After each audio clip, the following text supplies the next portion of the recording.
Armored vehicles, mistakes that cost lives. The T-34, fighting your own machine. For the Wehrmacht, the appearance of the T-34 in 1941 was a massive shock. Its sloped armor, powerful gun, and wide tracks forced the Germans to hurriedly develop their own answer, the Panther tank. However, inside this machine, the four crew members had to fight against the very design of their own tank. It is often called the best tank of the war by those who never actually had to fight in it. The turret only had room for two people, which meant the commander also had to act as the gunner. While firing the weapon, he essentially became blind, losing all control over the battlefield. The loader was in an even more dangerous position. Working without a turret basket, he had to balance on ammunition boxes and step over hot shell casings as the turret rotated. There were only 9 shells readily available on the hull walls. To reach the rest, which were kept under a rubber floor mat, the loader had to bend down underneath the constantly spinning turret mechanisms. When a tank was hit, the loader was the most likely to die. The fatality rate for this position was an astonishing 39%. The biggest death traps, however, were the heavy hatches. Until 1942, the only hatch in the turret was large, heavy, and easily jammed if the hull was deformed by an enemy shell. The radio operator and the loader didn't even have their own exits. They had to wait in line to escape, even with only seconds left to live. On the heavy KV tanks, things were even worse, with just 2 hatches for a crew of 5 or 6. The Soviet command knew about this. A commander's cupola only appeared in late 1942, and a spacious 3-man turret wasn't introduced until the T-34-85 in 1944. The Ferdinand and Su-76, failures in planning. The Ferdinand. This German self-propelled gun, designed by Porsche, boasted 200 millimeters of frontal armor. At the time, no Soviet weapon could pierce it from the front. Its 88mm gun could easily destroy any Soviet tank from over 2 kilometers away. The machine was designed for long-range combat, far from enemy infantry. But the reality at Kursk in 1943 was very different. The 69-ton giants advanced too far ahead of their own infantry, who couldn't keep up over the crater-filled terrain. Because the Ferdinand had no hull machine gun, the 6-man crew couldn't shoot back at Soviet soldiers who crept up close and planted explosives on the sides and rear. Furthermore, its 2 Maybach engines constantly overheated in the cramped engine compartment, and evacuating such heavy machinery was impossible since no suitable tractors existed. Out of 45 machines, only 12 remained operational by the end of the first day. By July 11th, 19 machines were written off as unrecoverable. The survivors were later upgraded with machine guns and renamed the Elephant. But their main contribution at Kursk was simply gifting the Red Army several nearly intact pieces of cutting-edge German technology. The Su-76. In late 1942, the Soviet Union needed a light self-propelled gun to support infantry. They lengthened the chassis of a T-70 light tank and mounted a 76mm ZIS-3 gun. Crews nicknamed it the Bitch and sometimes the bare-assed Ferdinand. The first batch of over 600 vehicles was a total disaster. 2 parallel gas 202 engines created horrendous vibrations that tore the transmission apart. The driver sat right next to the engines without any partition, and shifting gears for both engines was so difficult that drivers used a sledgehammer. The entire first series was recalled, and the designer, Ginsburg, was sent to fight on the front lines, where he was killed in action. The upgraded version, the Su-76M, fixed the transmission but kept an open-topped rear combat compartment. With only 35 millimeters of armor, the 4-man crew was totally exposed to grenades and small arms fire. On the Eastern Front, where close-quarters urban combat was standard, this meant constant casualties.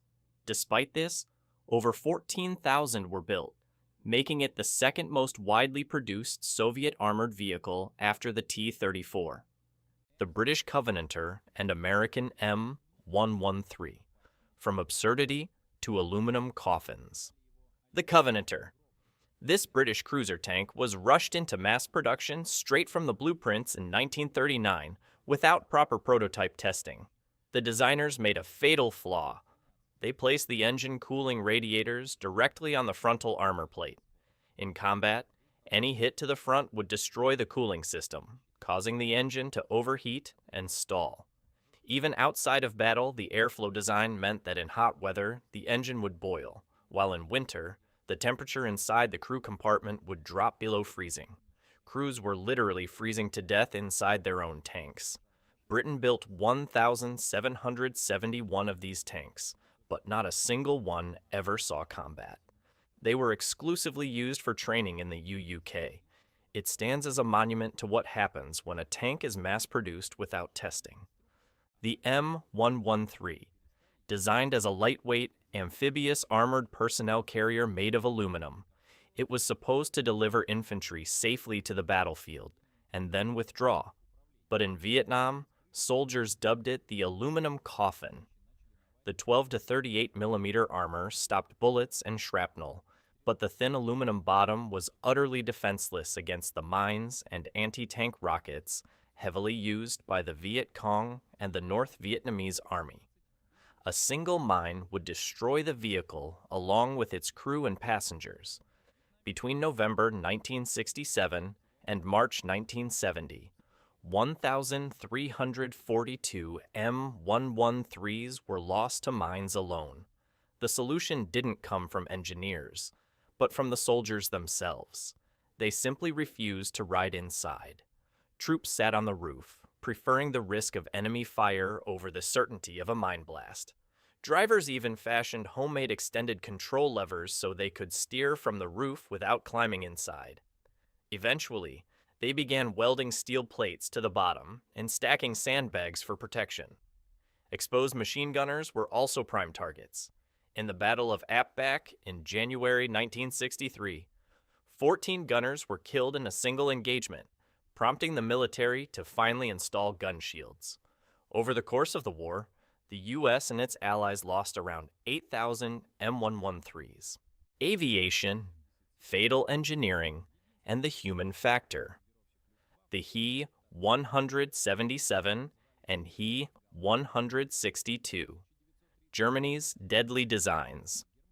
The Heinkel He-177. Greif, the only mass-produced heavy bomber of the Luftwaffe, grimly known by its crews as the Reichsleiter.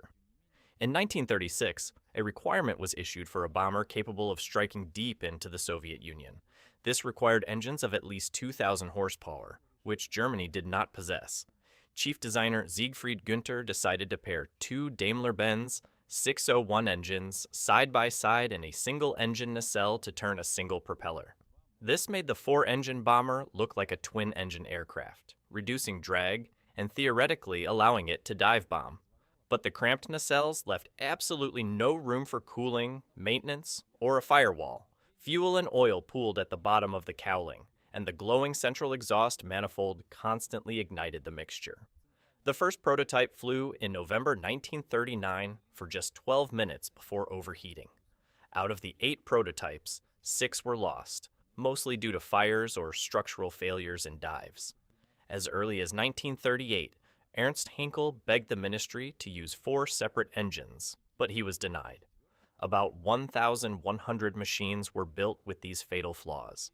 Hermann Göring once personally watched 14 He-177s take off for London. 13 got airborne, but 8 immediately turned back with overheating engines. Only 4 reached London, and 1 was shot down. After the war, Heinkel referred to it as that cursed 177, the Heinkel He-162 Salamander. By 1944, the Luftwaffe was losing planes faster than they could build them. They desperately needed a cheap, mass-produced jet fighter, which they designed in just 90 days. Due to aluminum shortages, it was built primarily from wood and plywood.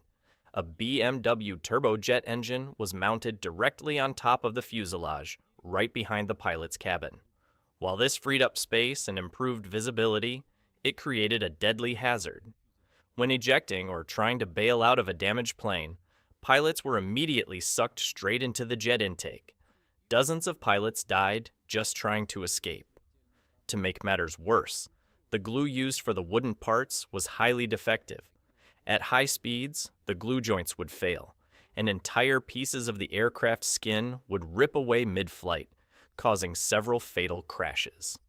The plane, meant to save the Luftwaffe, ended up killing its own pilots more effectively than the enemy did. American paradoxes.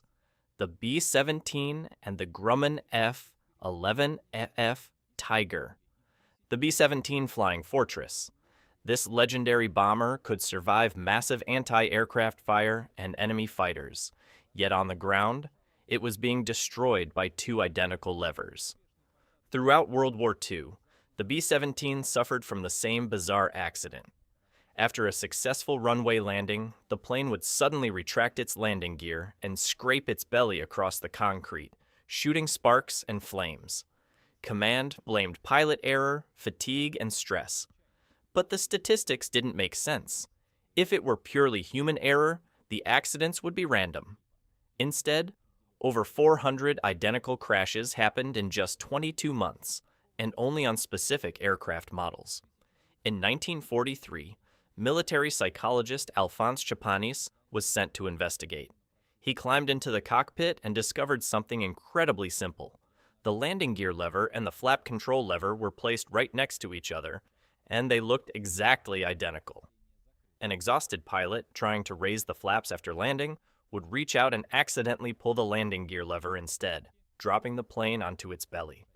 Chapanis proposed a brilliant, low-cost solution. Attach a rubber wheel to the landing gear lever and a wedge-shaped flap to the flap lever, so the pilot could tell them apart by touch. The crashes stopped immediately. Chapanis coined the term designer error. Before him, only pilot error existed. Today, a wheel-shaped landing gear lever is a mandatory standard in aviation. The Grumman F-11F Tiger. This was the first jet fighter in history to shoot itself down. On September 21, 1956, test pilot Tom Attridge was test firing his 20mm cannons during a shallow supersonic dive. The fired shells traveled at around 3,200 kilometers per hour, but air resistance quickly slowed them down. Meanwhile, the Tiger, flying on full afterburner, continued accelerating into the dive. After 11 seconds, their trajectories intersected, and the aircraft caught up with its own bullets. The plane took 3 hits, in the nose cone, the armored glass, and the right engine intake. A shell lodged in the compressor, destroying the engine. The Tiger crashed into the trees just short of the runway. Attridge survived with a broken leg and fractured vertebrae. The U.S. Navy called it a 1 in a million chance, but Attridge disagreed, warning that at modern speeds, this could happen at any moment. He was right. In 1973, an F-14 test pilot shot himself down with his own dummy missile, and in 2019, a Dutch F-16 actually hit itself with a burst from its own cannon. Speed that cost lives. The Me-163, the F-104, and the parachute ban. The World War I parachute ban. In 1914, aviation was barely 10 years old. Planes were made of canvas, wood, and wire, and their engines failed regularly. The average life expectancy of a combat pilot was just 11 days. Despite this, the British command issued an order that cost hundreds of lives. They banned pilots from using parachutes. Officially, they believed a parachute would tempt a pilot to abandon a damaged but salvageable aircraft. The airplane was simply considered more valuable than the pilot. The tragic irony was that German balloon observers used parachutes throughout the war. When a pilot caught fire in the air, he had only 2 choices: burn to death or steer the plane into the ground. Some simply chose to jump without a parachute. The U.S. only started issuing parachutes in 1918, and the British didn't distribute them until after the war ended. The Messerschmitt I-163 Comet, the only operational rocket-powered interceptor in history, and a machine that killed its own pilots more often than it killed the enemy. In 1944, desperate for a way to stop high-altitude American bombers, the Luftwaffe deployed the Comet. Its Walter liquid fuel rocket engine pushed it to 1,000 kilometers per hour, faster than any piston fighter in the world. But the fuels were highly concentrated hydrogen peroxide and a hydrazine methanol mixture. Both were extremely volatile, and they exploded violently on contact with each other. They also aggressively corroded the airframe. The plane took off on a detachable trolley and landed on a retractable skid without landing gear, often with highly explosive fuel residue still in the tanks. A hard landing meant an instant explosion. Even in the air, it was a death trap. The fuel only lasted for 7 or 8 minutes. After that, the interceptor became an unpowered glider, making it a defenseless target for Allied escorts. Furthermore, closing in at 1,000 kilometers per hour made aiming nearly impossible. The Comet would shoot past bomber formations faster than the pilot could pull the trigger. Ultimately, the Comet only destroyed between 9 and 18 Allied planes, while losses from fires and accidents were significantly higher. The F-104 Starfighter. The manufacturer called it a missile with a man in it. German pilots' wives called it the Widowmaker. Designed by Kelly Johnson as a high-altitude supersonic interceptor, its wings were so tiny they couldn't house fuel or landing gear. In clear weather at high altitudes, it worked flawlessly. But in 1958, West Germany bought 916 of them, 35% of global production, and decided to use them as low-altitude strike aircraft over the cloudy, hilly terrain of northern Europe. At low altitudes, the tiny wings provided zero maneuverability, and its landing speed was dangerously high. In bad weather, the Starfighter was completely unforgiving. The disaster started immediately. In June 1962, 4 Starfighters crashed while practicing for a presentation flight, killing all 4 pilots. At the peak of the crisis, between 1965 and 1966, an F-104 crashed on average once every 2 weeks. General Panitsky was fired after publicly stating the purchase was purely political. It was later revealed that Lockheed had indeed paid massive bribes to German officials to secure the contracts. By the end of its service, 292 of the 916 German starfighters had been lost, killing 116 pilots, wiping out nearly a third of the entire fleet.